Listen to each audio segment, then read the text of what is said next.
এই মুহূর্তে সবথেকে গুরুত্বপূর্ণ ঘোষণা, মাধ্যমিকে সিসিটিভি ব্যবহার করা হলেও উচ্চ মাধ্যমিকে করা হবে না সিসিটিভির ব্যবহার, কড়া জানিয়ে দিল সংসদ। তাহলে কি পরীক্ষা প্রশ্নপত্র কঠিন হবে না? পরীক্ষা নিয়ে কি জানালেন সংসদ সভাপতি? এবং মাধ্যমিকের ক্ষেত্রে কেন ব্যবহার করা হবে সিসিটিভি? পরীক্ষা নিয়ে সিসিটিভির ব্যবহার সম্পর্কে অনেক উচ্চ মাধ্যমিক ছাত্রছাত্রীরা আতঙ্কে রয়েছে। এবার সেই আতঙ্কের অবসান করল সংসদ সভাপতি। পরীক্ষা নিয়ে তিনি কি বললেন? পরীক্ষার প্রশ্নপত্র কেমন হতে চলেছে? সূত্রের খবরে জানা যাচ্ছে, করোনার কারণে মাধ্যমিক পরীক্ষা 2021 সালে হয়নি এবং সেই ছাত্রছাত্রীরা এবার দেবে উচ্চ মাধ্যমিক। মাধ্যমিক পরীক্ষার কোনো অভিজ্ঞতাই উচ্চ মাধ্যমিক ছাত্রছাত্রীদের মধ্যে নেই। একটি জীবনের প্রথম বড় পরীক্ষা মাধ্যমিক, অন্যটি জীবনের দ্বিতীয় বড় গুরুত্বপূর্ণ পরীক্ষা উচ্চ মাধ্যমিক, এবং দুটোতেই কয়েক লক্ষ পরীক্ষার্থীর ভাগ্য নির্ধারিত হবে।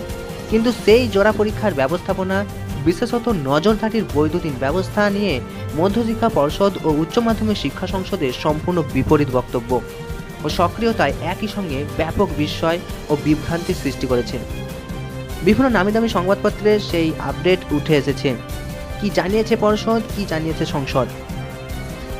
পর্ষদ সিদ্ধান্ত নিয়েছে পুরো মাধ্যমিক পরীক্ষা এবার হবে সিসি ক্যামেরার আওতায়, অথচ পরীক্ষার কেন্দ্রে সিসি ক্যামেরা লাগানোর প্রয়োজন তারা বোধ করেছে না বলেই সাফ জানিয়েছে উচ্চ মাধ্যমিক শিক্ষা সংসদ।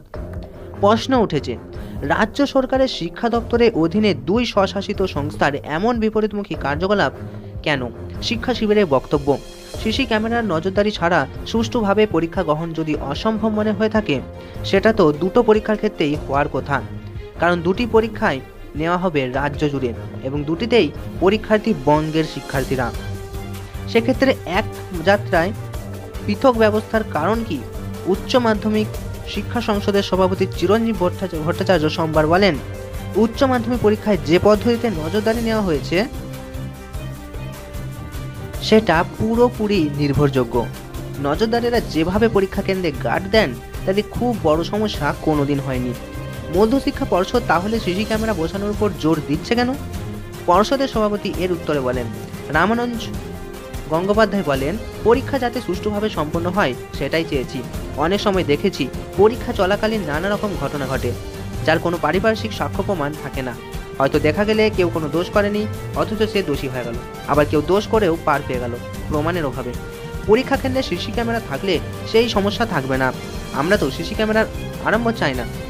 পরীক্ষা কেন্দ্রে প্রধান 3টি জায়গায় সিসি ক্যামেরা রাখার কথা বলেছি, কিন্তু নিজেদের অবস্থানেই অনড় উচ্চ মাধ্যমিক শিক্ষা সংসদের সচিব তাপস মুখোপাধ্যায় জানান, গত 2 মাস ধরে সংসদ প্রধান এবং 3 জেলায় ঘুরে উচ্চ মাধ্যমিক পরীক্ষা নিয়ে শিক্ষক, প্রধান শিক্ষক এবং শিক্ষিকাদের সঙ্গে আলোচনা করেছেন এবং প্রয়োজনীয় নির্দেশও দিয়েছেন। সেই আলোচনায় তারা দেখেছেন সিসি ক্যামেরার প্রয়োজন আছে বলে মনে করছেন না কেউই। অথচ মধ্যশিক্ষা পর্ষদের সভাপতি রামানুজ বলেন, পরীক্ষা সংক্রান্ত নানা নির্দেশ দেওয়ার জন্যই আমরা জেলায় ঘুরেছি এবং দেখেছি শিক্ষক শিক্ষিকা ও প্রধান শিক্ষক শিক্ষিকারাও চাইছেন পরীক্ষা কেন্দ্রে সিসি ক্যামেরা লাগানো হোক। উচ্চ মাধ্যমিক শিক্ষা সংসদের এক কর্তার যুক্তি, প্রধান শিক্ষক ভেন্যু সুপারভাইজার হিসেবে কাজ করবেন, তাকে সাহায্য করতে কাউন্সিল নমিনি হিসেবে অন্য স্কুলের এক শিক্ষক থাকবেন, তিনিও পরীক্ষা কেন্দ্রগুলিতে নজরদারি চালাবেন। এছাড়াও থাকবেন সেন্টার ইনচার্জ অফ সেক্রেটারি, পরীক্ষা কেন্দ্রে পর্যাপ্ত পুলিশও থাকবে। তাপস বলেন, কোনো রকম অসুবিধা হলেই ভেন্যু সুপারভাইজার তার সংসদকে ফোনে জানাবেন। সিসি ক্যামেরা লাগালে তার ছবি দেখার জন্য সব সময়ের জন্য একজনকে প্রয়োজন। সেই কাজটা কে করবেন এমন প্রশ্ন তুলে ধরেছে সংসদের কর্তারা।